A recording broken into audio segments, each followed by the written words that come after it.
There are floors that were never meant to be walked on again, not because they rotted, not because they collapsed, but because someone, deliberately, carefully, with full intention, sealed them away from the world, buried them beneath wood and plaster and decades of silence, hoping that what lay underneath would stay hidden forever. When a crew of renovation workers broke through the floorboards of an abandoned plantation house in Tensas Parish, Louisiana, in the spring of 1887, they expected to find crawl space. Maybe a root cellar. Maybe nothing at all. What they found instead would set off a chain of events that newspapers refused to print. A county sheriff would spend the rest of his life trying to bury, and a single surviving journal, locked in a family estate for nearly 4 decades, would only partially explain. This is the story of Hargrove Hall, and what lived and died beneath its floors. Before we continue with the story of Hargrove Hall, I want to ask you something. Do you believe that the worst secrets are always the ones that are hidden right beneath our feet? Leave your answer in the comments, and tell us what state or city you're listening from. We read every single one. And if you haven't subscribed yet, now is the time. Because this story is only going to get darker from here. To understand what happened at Hargrove Hall, you first need to understand what Tensas Parish was in the years that followed the Civil War. It was a place caught between two worlds, the old South that had crumbled and the new South that wasn't sure it wanted to be born. The land was flat and vast and suffocating with humidity. The Mississippi River ran thick and brown to the west, and the bayous that spread through the parish in every direction made the whole region feel like something half submerged, always on the verge of being swallowed by water and mud and time. Cotton had made men extraordinarily wealthy in Tensas Parish before the war. Men like the Hargrove family, who had arrived in Louisiana in 1811 with little more than a land grant, and the kind of ambition that the mid-19th century American South seemed to produce in frightening quantities. By 1840, the Hargroves had built one of the largest cotton operations in the entire state, 1,400 acres, dozens of enslaved workers. A house that, by the standards of rural Louisiana, was genuinely grand. 2 stories of white-painted cypress wood, a wide front gallery, and the kind of deep-shaded porches that suggested a life of permanent leisure. The man who built it was named Harlan Hargrove. He was, by the accounts that survive him, not a complicated man.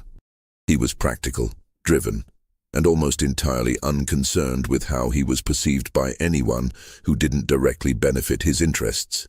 He had a wife, a woman from Natchez named Clara, who left almost no record of herself in history, except a few letters and a daguerreotype taken around 1847, in which she looks not quite at the camera, her expression somewhere between resignation and something harder to name. They had 2 sons, a boy named Harlan Jr., called June by everyone in the family, and a younger boy named Everett, who died of fever before his 5th birthday. The plantation ran, as all plantations ran, on a system that was as precise and brutal as any industrial machine. There were overseers, ledgers, work schedules, punishment records. There was a commissary where cloth and corn were distributed. There were quarters, a long row of small wooden cabins set back from the main house. And there was, underneath the main house itself, a full raised basement that Harlan Hargrove used for storage. Cotton samples, tobacco, cured meats, the kinds of goods a man of his position needed close at hand, or so it appeared.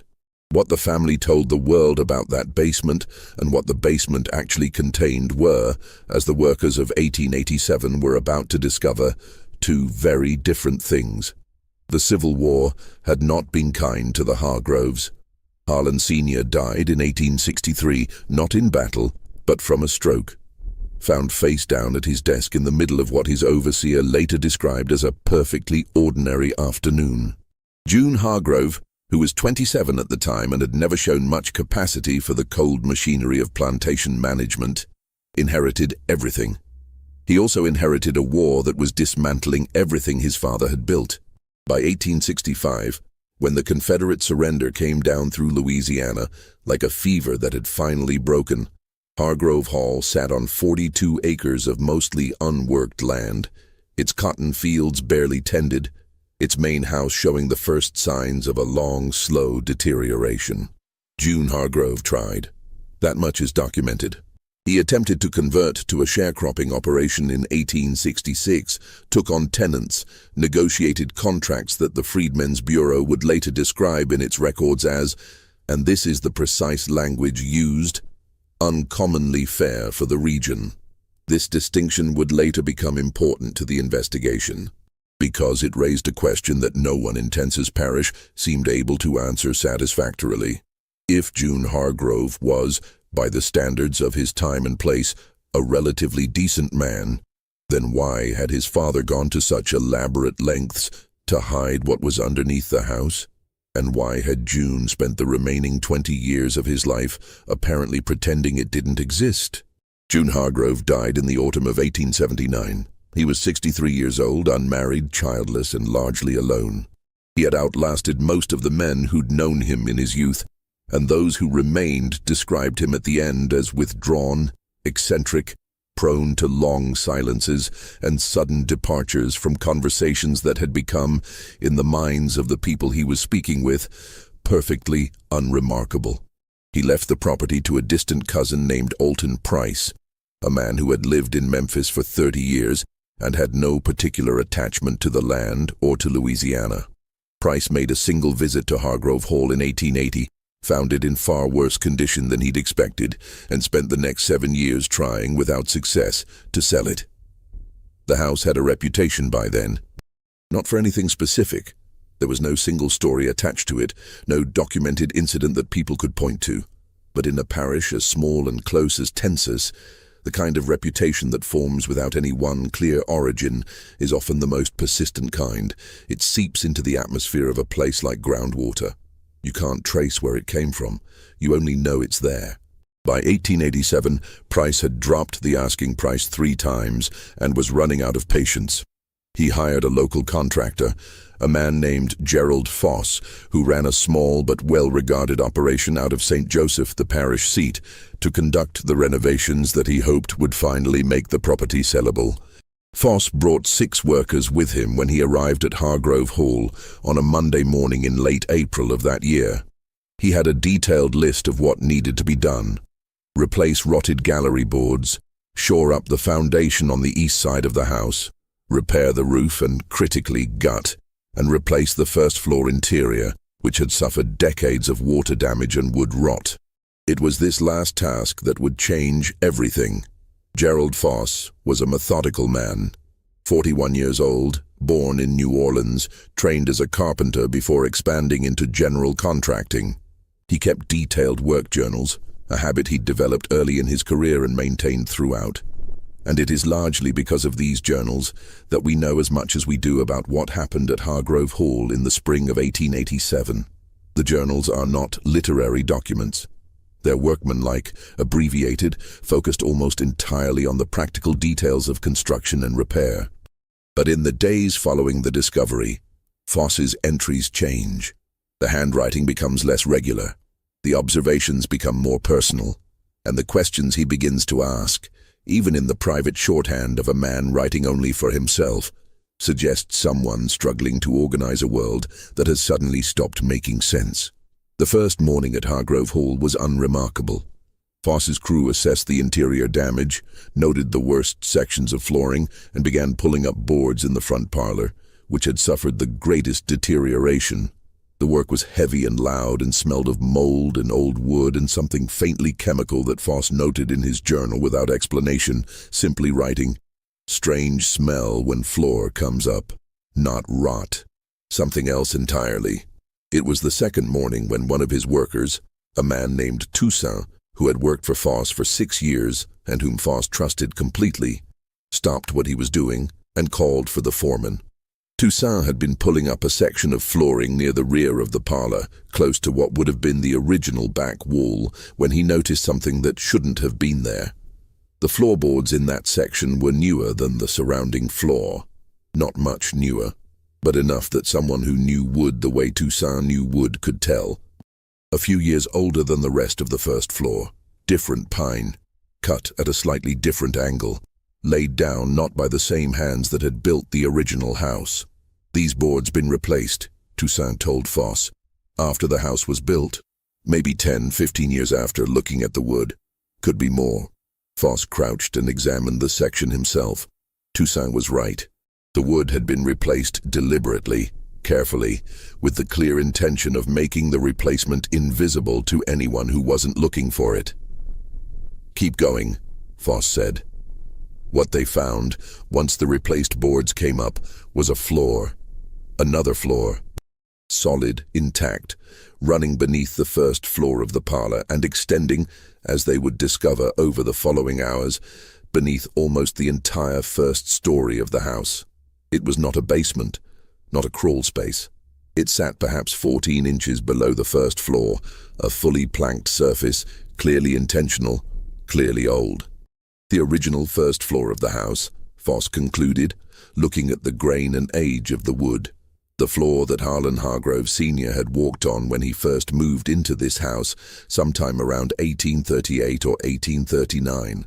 The floor above it, the floor that everyone had been walking on for 40 years, had been laid on top. The question was immediate and obvious. Why would anyone build a false floor over the original floor of their own house? And the question had a second, darker part that followed from the first. What was between them? The space between the two floors was not empty. There was air, stale, close, with that faint chemical smell that Foss had noted the day before, stronger now. There were, in various places, objects, small things. A tin cup, a length of rope rotted nearly to dust, a wooden comb with several of its tines broken, a strip of rough cloth that had once been dark in color but had faded to something closer to gray. And in the corner of the parlor's original floor, tucked close to the original wall, there was something that stopped every man in the room when Toussaint held up his lamp to illuminate it. It was a small book, not much larger than a man's hand, bound in leather that had dried and cracked, but had somehow, in the sealed air between the floors, not entirely disintegrated. The pages were yellow and brittle but legible, written in a small, controlled hand that was not the hand of an educated man. The letters formed with the slow precision of someone who had learned to write with enormous effort and without formal instruction. Foss reached in and took it carefully. He didn't open it immediately. He held it in both hands and looked at Toussaint and said nothing. That evening, back at the boarding house in St. Joseph, where his crew was staying, Gerald Foss opened the book. What he read changed the nature of the entire project. It also, in ways he couldn't have predicted that first night, changed the remaining years of his life. The book had no title page, no name on the cover. The first entry was undated, though based on context and the events it described, Foss would later estimate it had been written sometime in the early 1850s. It began with a simple statement, written in that same careful hand, that Foss copied into his own work journal verbatim. "I am writing this because I do not know who will find it or when they will find it. But I need someone to know what has happened here. My name is Cato. I belong to Harlan Hargrove, and I have been in this house for 3 years without anyone knowing I am here." Foss set the book down. He picked up his pen and wrote in his own journal. "Discovered original journal. Can't determine if authentic. Can't imagine who would fabricate such a thing, or why. Or how it ended up between the floors. Bringing everything to town tomorrow. Need to speak to someone about this." He did not sleep that night. The morning of the third day, Foss told his crew to continue the work, but not to remove anything else from between the floors without his direct supervision. He brought the small leather book and the other objects into St. Joseph and spent the better part of the morning trying to determine who the appropriate authority was to bring this to. The local sheriff, a man named Dupree, listened to Foss's account with the particular expression of a man trying to determine whether he was being told something serious or something that would, in a few moments, turn out to be a misunderstanding. When Foss was finished, Dupree asked one question. "How old are these things?" "Old," Foss said. 30 years, maybe more." Dupree was quiet for a moment. Then he said, "What do you want me to do about it?" It was, in its way, a reasonable question. What Foss had found was old. The people involved, whoever they were, whatever had happened, were almost certainly dead. There was no immediate crime to investigate. There was no living victim to protect. There was only a small leather book and some objects and a mystery that had been sealed under a floor for decades. But Gerald Foss was not a man who could leave it alone. And as he read more of Cato's journal over the days that followed, slowly, carefully, going back repeatedly over passages he couldn't quite believe the first time, he began to understand that what he had stumbled into was not just old and not just strange. It was a story that, if even a portion of it was true, implicated people who still had descendants living in Tensa's parish. And it raised questions about Hargrove Hall and the Hargrove family that would not, no matter how much anyone might want them to, simply go away. If this story is already pulling you in, take a moment right now to hit that like button. It helps us more than you know. And if you have a theory about what happened beneath that floor, leave it in the comments below. Because we're just getting started. Cato's journal was not a continuous narrative. It was written in fragments, sometimes days or weeks apart, in an inconsistent order that suggested a man writing quickly and furtively whenever the opportunity presented itself. The entries were sometimes short, a single observation, a date, a name. Sometimes they ran for several pages in that precise, laborious hand, describing events in detail that only someone who had witnessed them directly could have provided. The picture that emerged from the journal over many readings was this. Cato had been enslaved on the Hargrove Plantation since the early 1840s. He was, by the time he began writing the journal, somewhere between 30 and 40 years old. He did not know his exact age. He had taught himself to read and write in secret, using materials he had managed to acquire over years of careful accumulation. Scraps of paper, a stub of pencil, a fragment of a primer that had been discarded in the trash behind the main house. He was careful.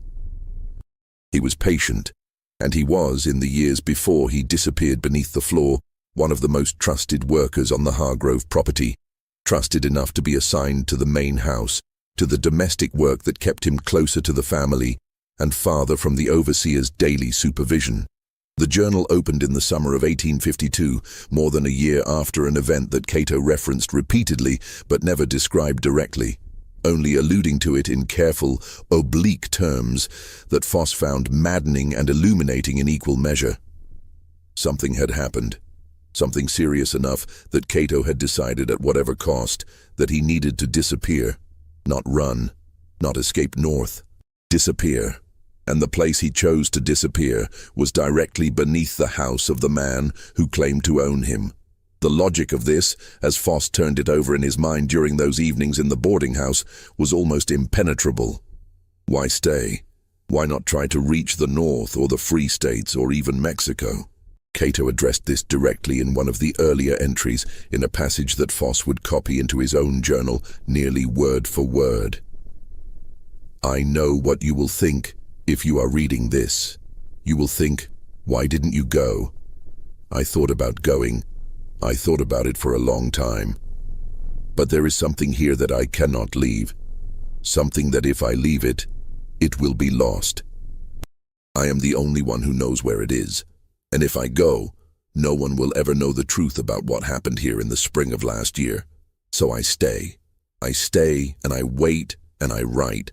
And I hope that someday someone reads this and understands. What was the something that Cato could not leave? The journal didn't say. Not directly. Not yet. What it did say, in entry after entry, building a portrait of life in that sealed space beneath the floor, was how Cato had survived. There was a section of the original basement foundation that had been partially bricked up but not completely sealed, providing faint ventilation. Water came from a cistern pipe that ran close to the northeast corner of the house. Cato had, over months of careful work before his disappearance, created a connection to it that was invisible from above. Food was the hardest problem, and Cato addressed it obliquely, only saying that he had help from one who I will not name for their protection. A single person, apparently, who knew he was there and brought him provisions when possible, always at night, always through a method so indirect and so carefully designed that even in the journal, even writing only for a future unknown reader, Cato refused to describe it clearly. He had been, by the time the first entry was written, living in that space for over a year. He had, in that time, developed a detailed and intimate knowledge of the house above him. He could hear conversations, could track movement by the sound of footsteps, could tell, with reasonable accuracy, who was in which room at what time of day. He described the rhythm of the house with a precision that was both extraordinary and deeply unsettling. The way Harlan Sr.'s study smelled of tobacco in the late afternoon when he opened his window, the particular creak of the staircase that signaled the housekeeper's morning rounds, the sound of Clara Hargrove's rocking chair on the second-floor gallery that always stopped at exactly the say-me time each night before she went to bed. He also described, in entries that grew more tense and agitated as the journal progressed, what had prompted the entire sequence of events. Not directly, not in the form of a complete account, but in pieces, small sharp pieces that formed, when arranged correctly, a picture that Foss found himself staring at in the lamplight of his boarding room, unable to put down. In the spring of 1851, Harlan Hargrove Sr. had done something on his property that he had gone to considerable lengths to conceal, something that involved several of the enslaved workers on the plantation, something that Cato, in his capacity as a houseworker, had witnessed partially, and had been able to reconstruct more completely based on what he heard and what he learned in the weeks afterward. The journal named names. Not many. Cato was careful about that, understanding even then that the names he put on paper were themselves a form of risk. But there were names, and dates, and specific locations on the property, and these details, Foss realized as he read, were not the details of a man inventing a story. They were the details of a man who had been there, who had seen, who was documenting, with the meticulous care of someone who understood that documentation was the only form of power available to him, what had happened to people he knew. Gerald Foss spent the better part of a week reading and rereading Cato's journal before he made his next move. In that week, his crew continued the renovation work at Hargrove Hall, and they continued to find things between the floors, not everywhere and not in large quantities, but scattered throughout the space in ways that suggested they had been placed there over time, deliberately, with a particular intention. More cloth, more small personal objects, a pair of shoes, worn nearly through, that were too small to belong to a full-grown man, a child's wooden toy, a small horse, crudely carved, one leg broken, a tin plate, dented and scratched with a mark along the rim that Toussaint, when Foss showed it to him, said looked like a letter. It did look like a letter, Foss agreed. It looked like the letter N, scratched into the edge of the tin with a nail or something similar. He added it to the collection of objects he was assembling in a wooden box in his room at the boarding house. On a Thursday morning, 11 days after the initial discovery, Foss made a decision that would set everything in motion. He wrote a letter to a man named Aldrich Vane, who was at that time the editor of a small but respected newspaper in Natchez, Mississippi, just across the river from Tenses Parish. Foss and Vane had met years earlier through a mutual acquaintance and had corresponded occasionally since then, though not about anything of significance. Foss told Vane what he had found. He described the journal and its contents. He asked, with considerable care, whether Vane knew of any way to verify the historical record, specifically whether there was any documentation in the records of the Freedmen's Bureau or elsewhere that might corroborate the account Cato had set down. He also asked whether Vane knew anything about the Hargrove family, and whether any of them were still alive. The answer to the second question came back within a week, and it was the answer Foss had been both expecting and dreading. Yes.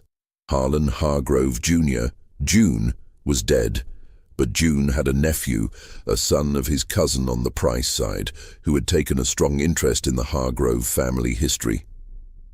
His name was Emmett Price. He was 34 years old, lived in New Orleans, and had visited Tensas Parish twice in the past 2 years, apparently researching the family's history with what Vane described in his letter as an enthusiasm that struck at least 2 people I spoke to as something beyond ordinary genealogical interest. Aldrich Vane was a careful man. He did not print anything about what Foss had told him. Not yet. But he had been, in the weeks since Foss's letter arrived, quietly asking questions in the parish, and what he had found, he wrote to Foss, suggested that the people of Tensas Parish already had suspicions about Hargrove Hall that they had never found reason to voice aloud. The house had a history that was felt rather than spoken. People who had lived in the area in the 1850s and 60s remembered things, half-memories, overheard fragments, the particular silence that had settled over the Hargrove property after the spring of 1851, the way workers had been shuffled and reassigned, the sudden absence of certain people who were never satisfactorily accounted for. None of this was evidence. None of it, standing alone, amounted to anything that could be pointed to and named. But it formed a context, a shadow, the kind of accumulation of small, unexplained things that, in retrospect, always surrounds the large and terrible thing that was being concealed. In the 4th week of the investigation, and by this point Foss had stopped thinking of it as a renovation and started thinking of it as an investigation, however unofficial, he made a discovery that changed the nature of everything he thought he understood. He went back to Hargrove Hall alone on a Sunday, when the crew was resting. He had been thinking about something Cato had written in one of the later entries in the journal, a passage that described, with unusual precision, a specific location under the house. Not in the parlor, not near any of the areas where the objects had been found, but toward the back of the house, near the original kitchen access, in a section of the original floor that had, for some reason, been covered with a layer of lime, the kind of agricultural lime that was commonly used in the 19th century to treat soil and to suppress odors.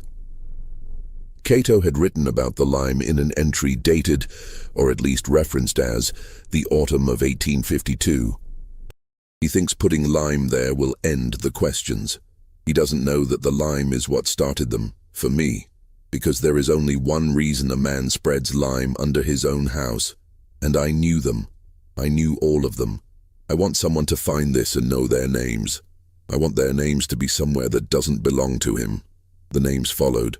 12 names, written in that careful, deliberate hand, each on its own line, with a short description beside each one, an age, an identifying detail, a word or two. Not an epitaph, something more immediate than that, something that read less like a memorial and more like testimony. Foss stood in the space between the floors, crouching in the low-ceilinged dark with his lamp, and read the 12 names. Then he closed the journal, crawled back out, and sat on the floor of the empty parlor for a very long time. Just when we thought we'd seen it all, the truth beneath Hargrove Hall grows darker still.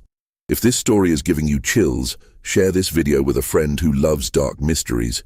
Hit that like button to support our content, and don't forget to subscribe so you never miss stories like this. Let's discover together what happens next. Aldrich Vane arrived in St. Joseph on a Wednesday evening in the 5th week, traveling by ferry from Natchez with a leather satchel that contained, among other things, a series of documents he had assembled through what he described to Foss, over supper that night at the boarding house as the most uncomfortable correspondence I have conducted in 20 years of journalism. The documents were copies of Freedmen's Bureau records from 1865 and 1866, labor contracts from the immediate post-war period, a partial inventory of the Hargrove property that had been compiled by a federal assessor in 1864, which included, in a footnote that appeared to have been added by hand and in a different ink than the rest of the document, a cryptic notation that Vane had spent 2 days trying to contextualize: discrepancy in workforce records, 1851. Approximately 12 individuals unaccounted for in subsequent years' inventory. No explanation provided by owner. Matter referred, see attached. No attachment was included.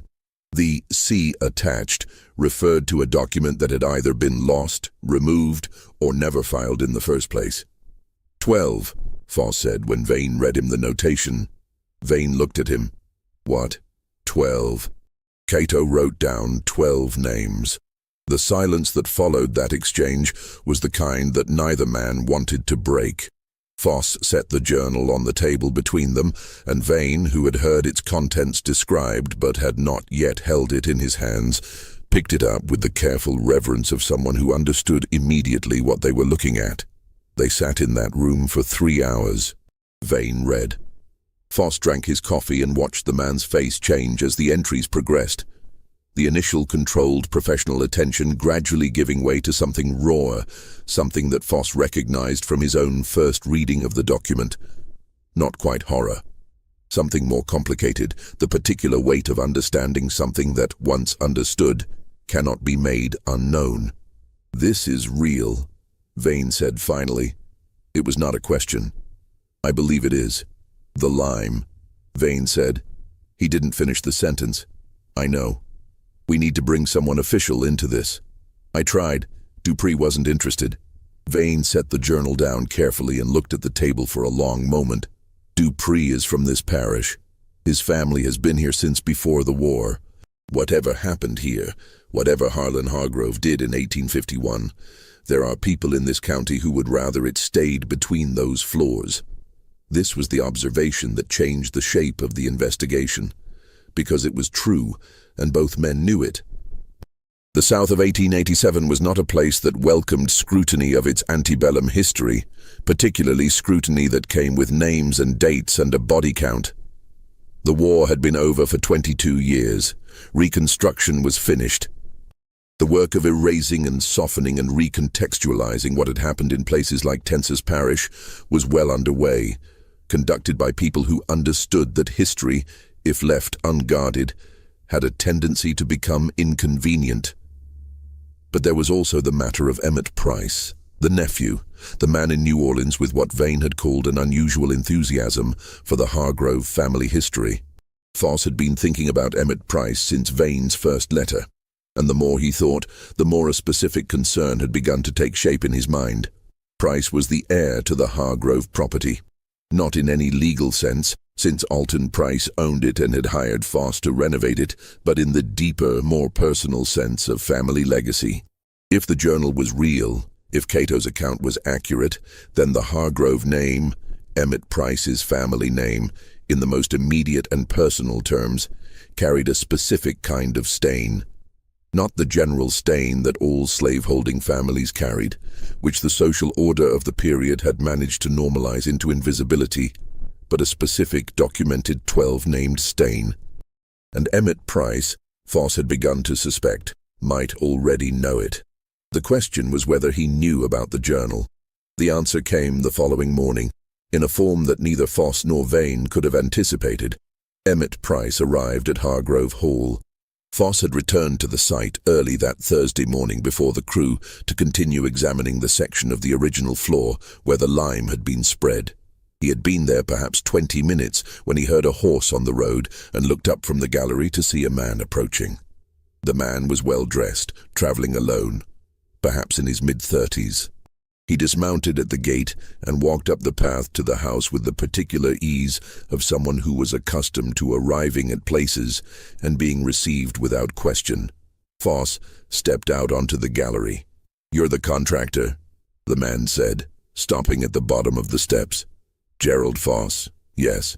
"Emmett Price, Alton's nephew." He said it pleasantly, as a simple identification. "He wrote to me that the renovation was underway. I thought I'd come and have a look at the old place." Foss looked at him. Price had a broad, open face, the kind of face that was either genuinely friendly or had been carefully arranged to appear so. His eyes, Foss noted, moved over the front of the house with a focused attention that didn't quite match the casual tone of his arrival. "Of course," Foss said. "Come in." What followed was an hour-long tour of the house that Foss would describe in his journal that evening as the most uncomfortable professional experience of my career, and I have had several. He showed Price the renovation work. He showed him the damaged sections of the first floor. He showed him, because there was no way not to, because the crew had already opened up most of the parlor flooring, the space between the floors. Price's reaction to the space between the floors was the most telling thing about the whole encounter. He said nothing. His expression did not change visibly. He looked down into the gap where the boards had been removed, and he was quiet for 5 seconds, perhaps 10, before turning to Foss with a perfectly controlled expression and saying, "How far does it extend?" "Most of the first story," Foss said. He was watching Price's face very carefully. "Unusual," Price said. "What do you suppose it was for?" "I don't know yet," Foss said. It was a lie. He was lying to Emmett Price's face, in Emmett Price's family home, standing above the original floor that held, somewhere in its sealed and limed corners, the evidence of what Price's great-uncle had done. And Price, Foss was nearly certain, was doing the same thing in return. "My uncle would be interested to know about this," Price said after another silence. "The original floor. It might affect the assessment. I'll include it in my report," Foss said. Price looked at him. Something moved behind those flat, controlled eyes. A calculation, Foss thought, or a question being asked and answered privately. Then Price smiled and thanked him for his time and walked back out to his horse and rode away. And Foss stood on the gallery of Hargrove Hall, watching him go until the road turned and he disappeared into the trees. That evening, Foss found Aldrich Vane at the boarding house and told him everything that had happened. Vane was quiet through the whole account.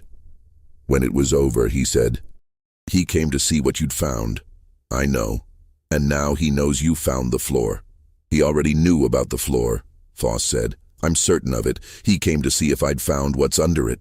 The two men argued for much of that night about what to do. Vane wanted to publish. Not the full story, not yet, but enough to create a public record, something that would make it harder for the evidence to disappear. Foss was more cautious. He had the journal, he had the objects, he had the bureau notation, but he did not yet have what the journal itself had been written to provide, a complete account of what had happened on the Hargrove property in the spring of 1851. Cato's entries were close to telling the full story, but they stopped, abruptly, without conclusion, in the winter of 1853. There were blank pages at the back of the journal, pages that had never been filled, and this incompleteness gnawed at Foss in a way he couldn't fully articulate, because the 12 names were there, the lime was there, but the direct statement, the plain, declarative account of what had happened, was not. And without it, Foss worried that the evidence could be explained away, reframed, contextualized into something less than what it was.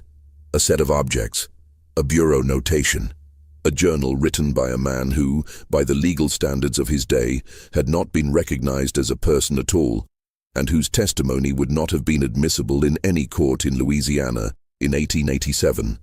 What Foss needed, what would make the case complete, was something outside the floor. Something that existed in the historical record independently of Cato's journal. Something that could not be attributed to the imagination or the grievance of an enslaved man writing in the dark. He found it 4 days later in the least likely place imaginable. In the records of the St. Joseph Parish Catholic Church, maintained in a leather-bound register that dated back to 1824, there was an entry dated June 12, 1851. It was a baptismal record, the kind of routine registration that formed the backbone of parish life records throughout the 19th century South. But the entry was unusual in one specific way that the parish priest at the time had apparently seen fit to note in the margin, in a handwriting that was quite different from the body of the text. The baptismal record was for a child named Thomas, no surname, which was common enough for enslaved individuals in that era. The plantation of origin was listed as Hargrove. The godparents were listed as 2 other members of the Hargrove household. Standard in every detail, except for the marginal note, written in a cramped hand that Foss had difficulty deciphering at first, which read, in full, "This child was brought to me by a woman who said she feared for him. She did not explain what she feared. I baptized the child as requested. God forgive me, I did not ask more questions. I should have asked more questions. June 1851. The priest who had made that marginal note was a man named Father Dominique Broussard. He had served at the St. Joseph Church from 1843 until his death in 1869. Foss found no other records from Broussard that related to the Hargrove family, no further notes, no correspondence. But the entry, that single guilty marginal notation, written by a man who clearly knew he had failed in some pastoral duty and could not bring himself to be more specific about what it was, fit with a precision that was almost physical into the space in Cato's account where the direct statement was missing. Something had happened in the spring of 1851. A woman had been afraid enough to bring her child to a priest in secret. A priest had been troubled enough to write a private note of self-reproach in the margins of his own official records. And 12 people, whose names Cato had written down, alone in the dark, under the floor of the house where the man responsible for whatever had happened still lived and slept and ate his meals, had disappeared from the Hargrove Plantation's official inventory and were never accounted for in any subsequent record.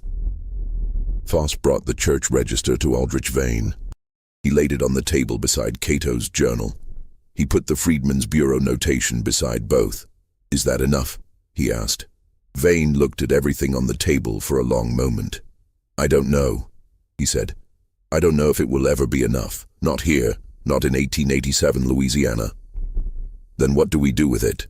Vane was quiet. "Then we preserve it. All of it. We make sure it doesn't disappear. And then we decide who we bring it to."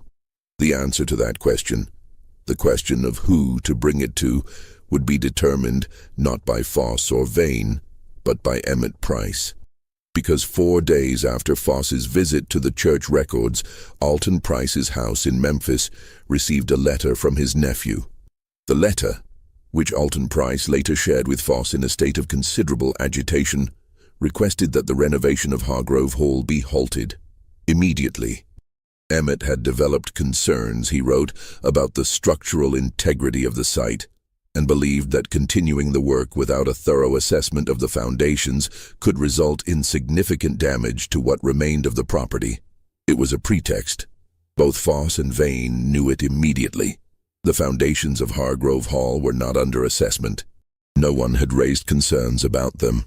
The only thing that had changed since Emmett Price's visit was that Foss had spent more time looking between the floors, and that the crew had, in the days following that visit, located and carefully marked the section of the original floor where the lime had been spread thickest. Emmett Price wanted the work stopped. And the only explanation that made sense, the only one that accounted for the timing and the pretense, was that he was afraid of what continued excavation would find. Alton Price, to his considerable credit, refused to halt the work.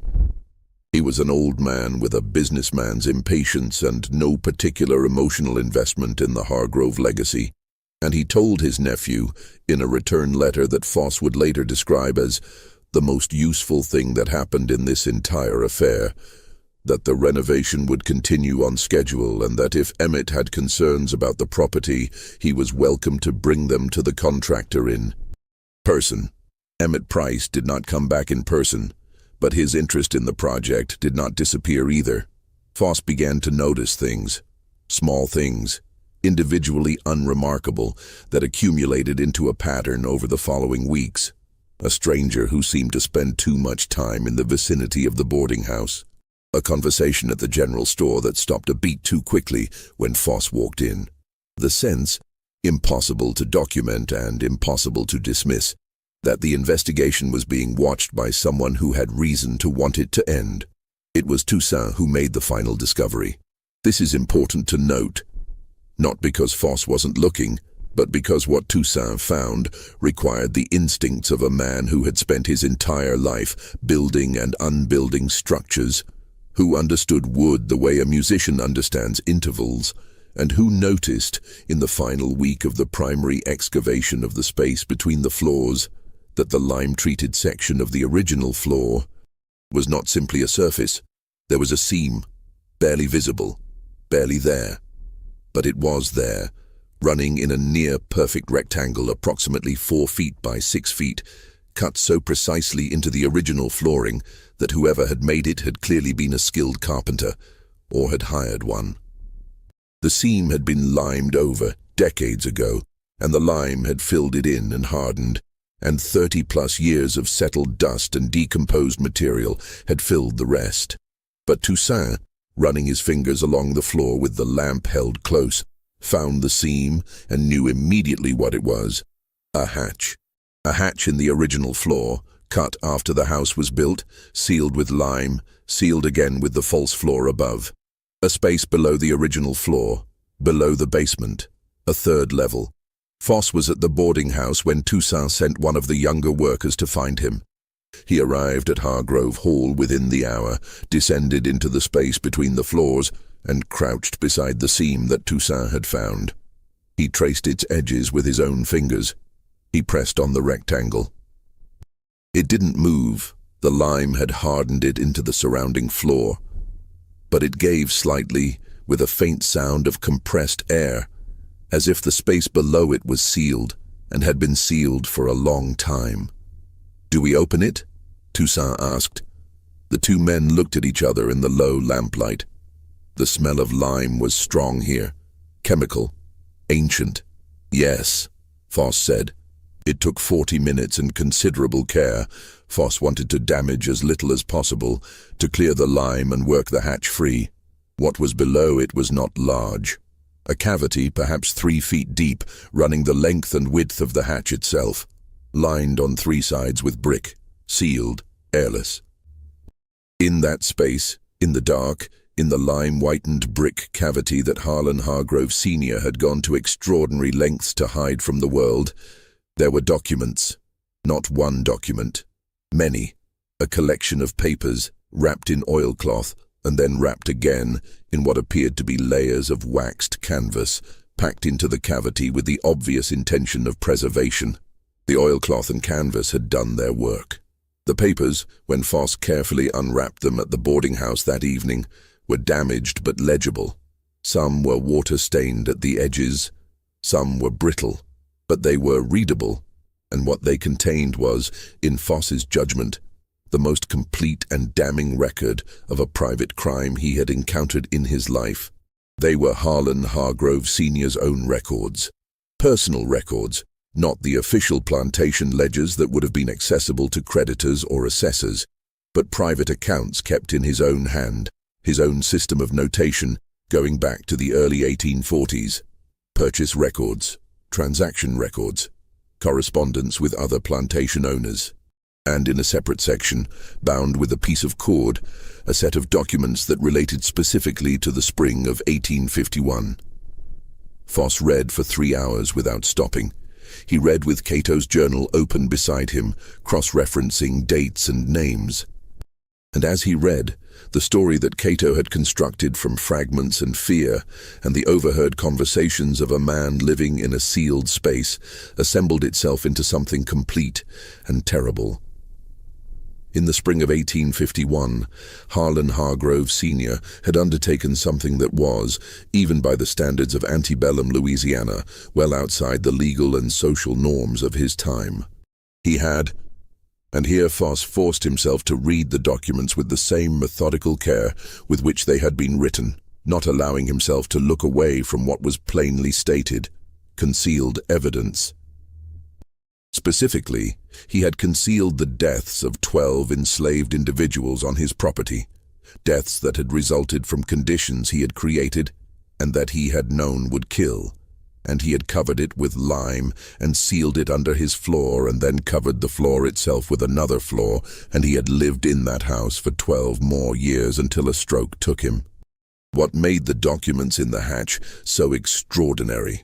What made them different from the private records of other plantation owners of the period, which were often callous beyond modern comprehension, but rarely constituted the kind of explicit self-documentation that Harlan Hargrove's papers represented, was that Hargrove had recorded his reasons, not clearly, not in a way that was designed for outside reading, but in the shorthand of a man keeping accounts for himself, in the notation system he used for all his private records, The reasoning was there, and the reasoning was, in its way, almost more disturbing than the acts it described. He had done it to prevent an investigation, not into the deaths themselves. He had judged correctly, as it turned out, that the deaths of enslaved individuals on his property would not, in 1851 Louisiana, attract significant official scrutiny if handled quietly.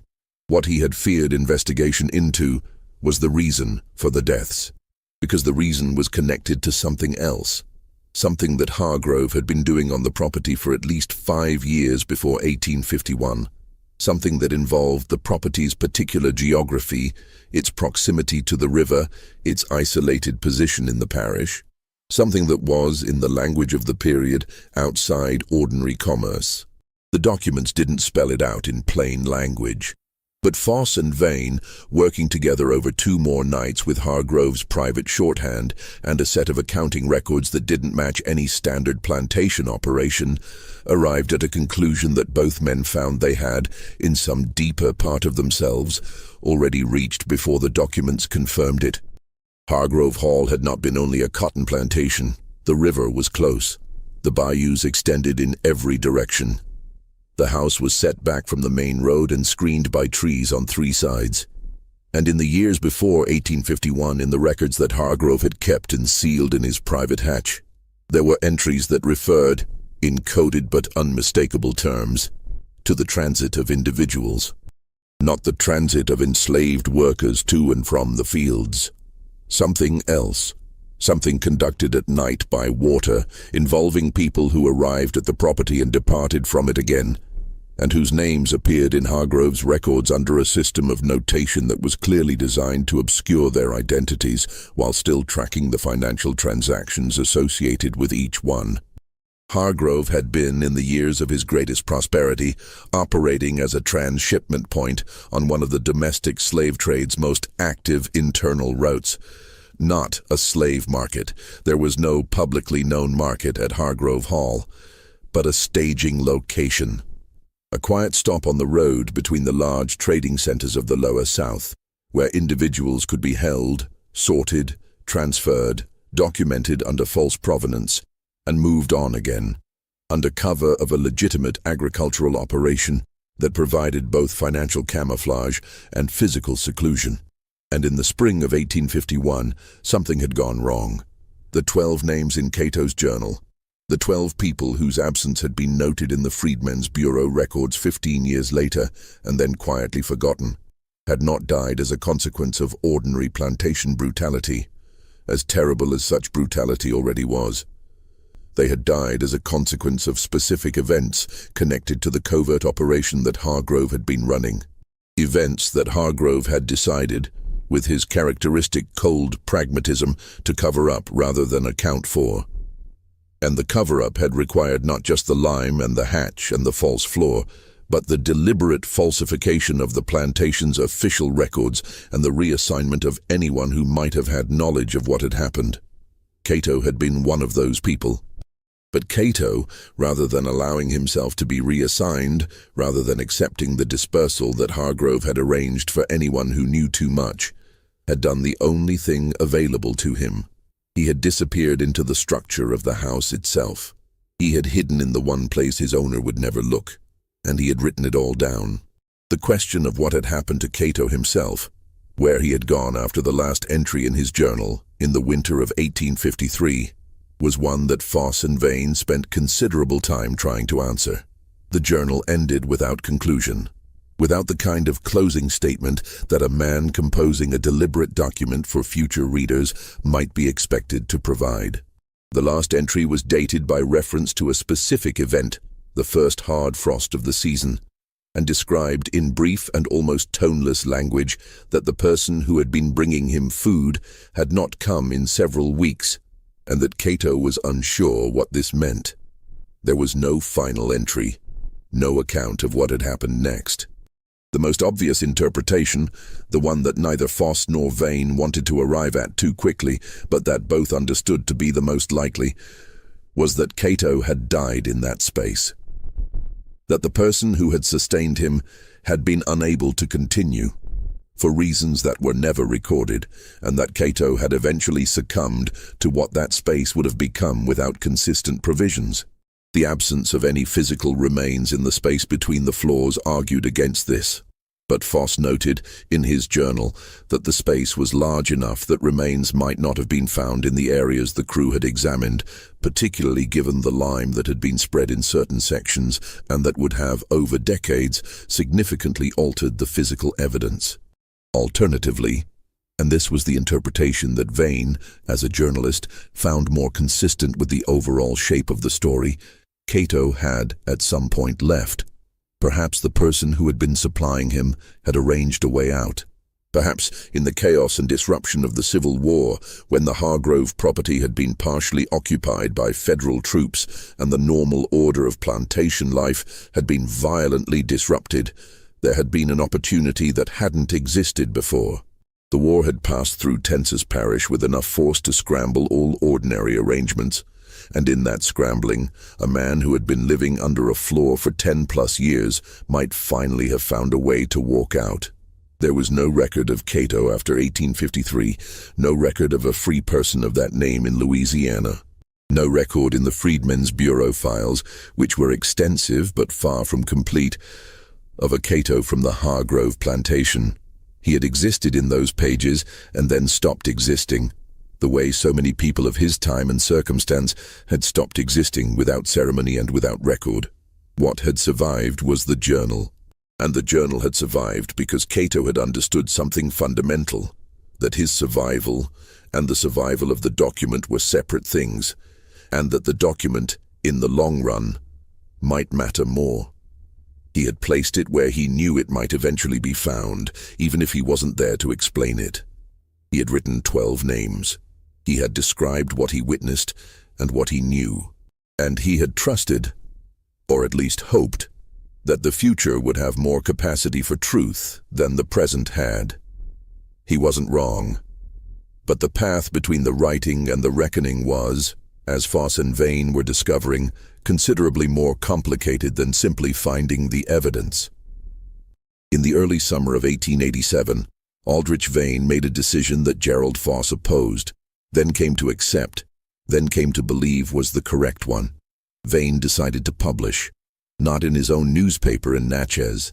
He knew, and Foss agreed, that a story originating in Mississippi about a Louisiana plantation would have a limited audience and an easily dismissed provenance. Instead, Vane reached out to a contact at a publication in New York, a weekly paper with a national readership and a history, going back to the war, of publishing investigative pieces about the aftermath of slavery in the American South. He sent them the full account.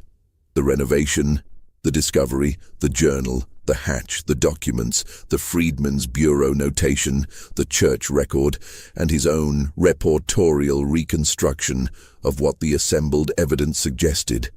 He did not send the original documents. He kept those, but he sent detailed summaries, extensive quotations, and a narrative account that was, in his professional judgment, as accurate and as well-sourced as anything he had published in his career. The New York paper published the piece in late July 1887. It ran under the headline, "Buried Testimony, the Discovery of a Hidden Floor and a Hidden History at a Louisiana Plantation." The immediate reaction in Tensas Parish was, broadly speaking, silence. Not the ordinary silence of a community processing unexpected news, but a specific, organized, intentional silence of the kind that Vane had anticipated, but that still, when it arrived, had a weight to it that both men found oppressive. Local papers declined to cover the story. The sheriff's office issued no statement. Alton Price, reached by letter, said only that the renovation of the property had been completed and that the documents found therein had been turned over to the relevant authorities, which was, at best, a significant distortion of what had actually happened, since no authorities had formally accepted the evidence or opened any investigation.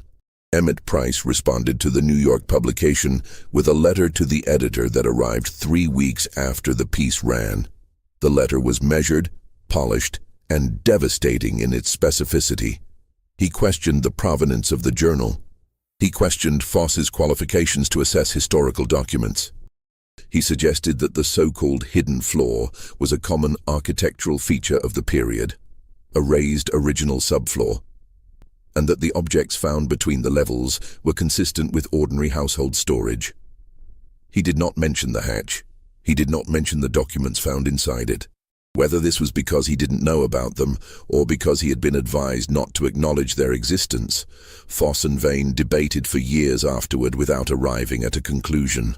The New York paper published a response, but the story did not gain the traction that Vane had hoped.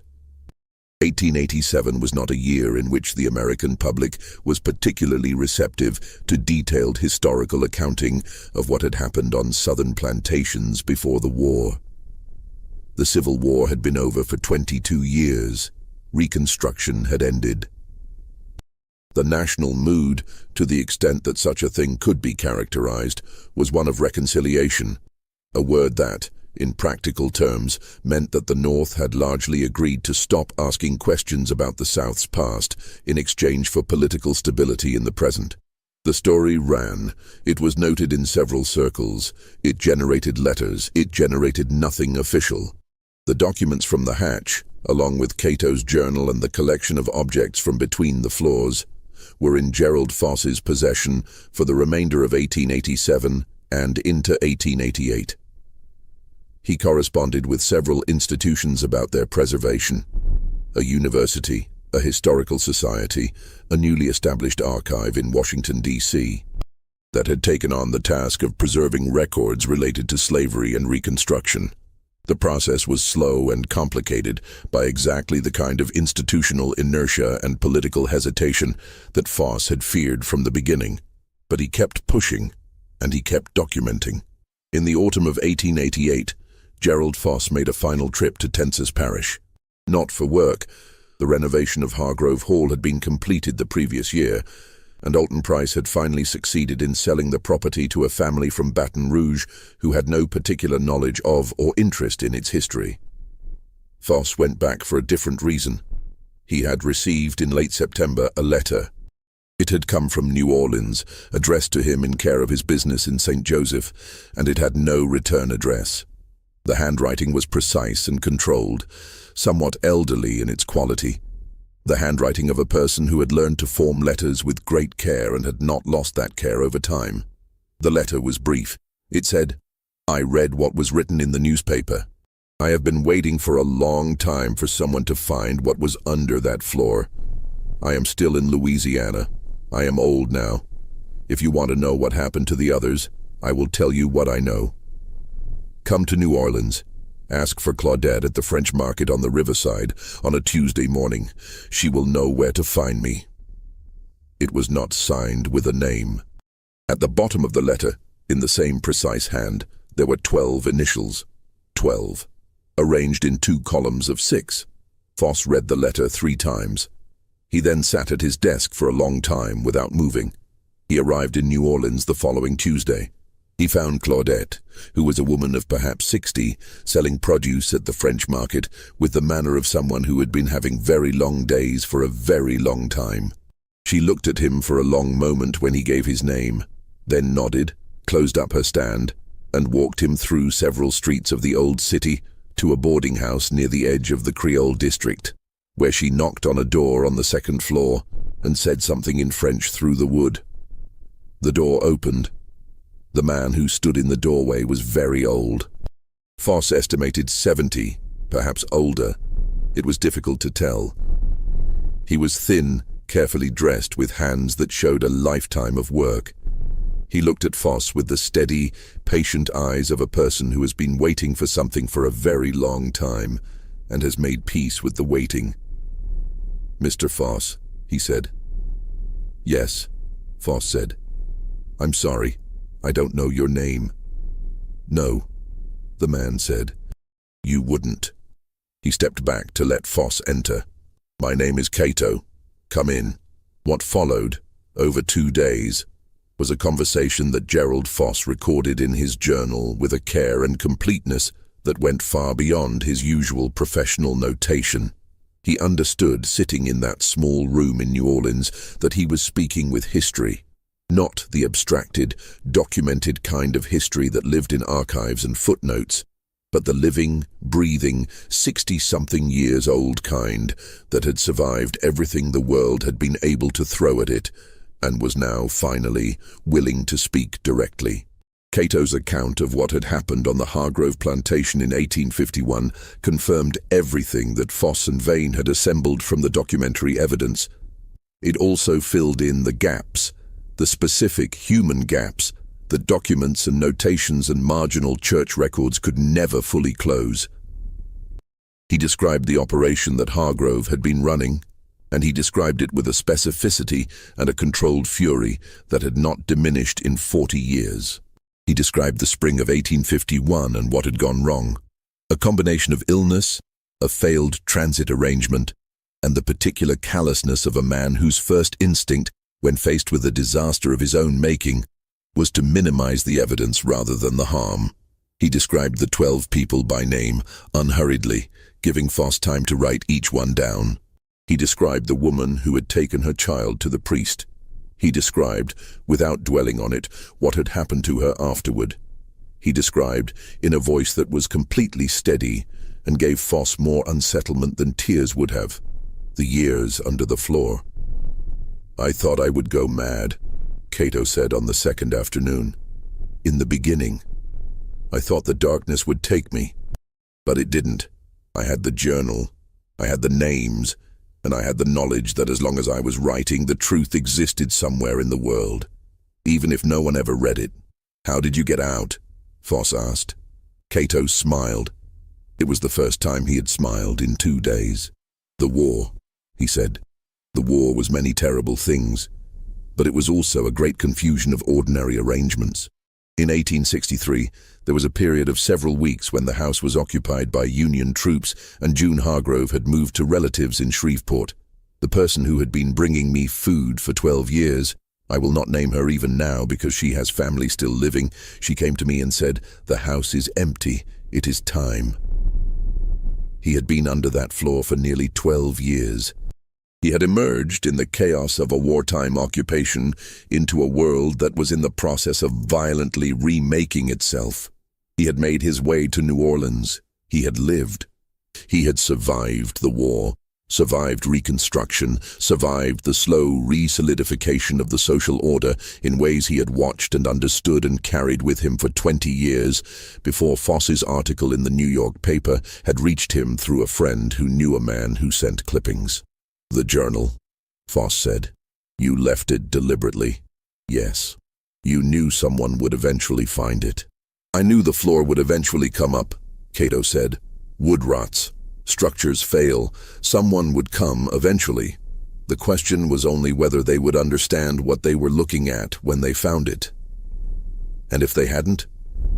Cato considered this with the unhurried patience of a man who had had considerable practice with difficult hypotheticals. "Then I would have kept waiting," he said. "I have been very good at waiting, Mr. Foss." Gerald Foss left New Orleans on a Thursday morning. He spent the long ferry ride back across the river writing everything he could remember of the 2-day conversation, filling pages of his journal in the cramped, tilted handwriting of someone writing quickly against time. He arrived in St. Joseph that evening and immediately wrote a long letter to Aldrich Vane. He never saw Cato again. A letter he sent to the New Orleans address the following spring came back unopened, with a notation in Claudette's hand that said only, "He is gone." Whether gone meant departed or dead, Foss never determined. Claudette did not respond to subsequent letters. The documents from the hatch, along with Cato's journal and Foss's own extensive work journals, were donated to a Washington, D.C. archive in 1891. They were catalogued under the subject heading Plantation Records, Louisiana, Tenses Parish, 1840s, 1860s. For several decades, they sat largely undisturbed in that catalogue, consulted occasionally by researchers, but never the subject of any significant scholarly attention. Hargrove Hall was demolished in 1901, when the new owners decided that the cost of maintaining the structure was greater than its utility. The cypress wood was salvaged for lumber. The brick from the foundation and from the walls of the concealed hatch was used in a new outbuilding on the property. The original first floor, Cato's floor, the floor where the lime had been spread, the floor where 12 names had been written down in the dark, was burned. Emmett Price died in New Orleans in 1919 at the age of 66. His obituary in a Louisiana paper described him as a devoted researcher of Louisiana history and a committed preserver of the legacy of the antebellum South. No mention was made of Hargrove Hall. Aldrich Vane retired from journalism in 1903 and died 4 years later in Natchez. In his personal papers, preserved in a Mississippi archive, there is a folder marked simply Hargrove. It contains his correspondence with Foss, his notes from the investigation, and a single photograph, taken by an itinerant photographer who had been working in New Orleans in the autumn of 1888, of a man seated in a wooden chair outside a building that cannot be identified from the image alone. The man is old and very thin and very neatly dressed. His hands are folded in his lap. He is not looking at the camera. On the back of the photograph, in Vane's handwriting, there are 2 words. He waited. Gerald Foss continued to work as a contractor in and around St. Joseph until his retirement in 1907. He was known in the last years of his life as someone who would occasionally and without provocation stop what he was doing and look at a floor, any floor in any building, with a particular kind of attention that people who worked with him found difficult to describe. Not suspicious exactly, not afraid. Just the look of a man who understood, in a way that had become bone-deep and permanent, that floors can hold things, that structures can be built to conceal, that the space between one surface and another is sometimes the most important space in a building. He died in 1912. His work journals were donated to a local historical society, where they remained, largely unconsulted, for decades.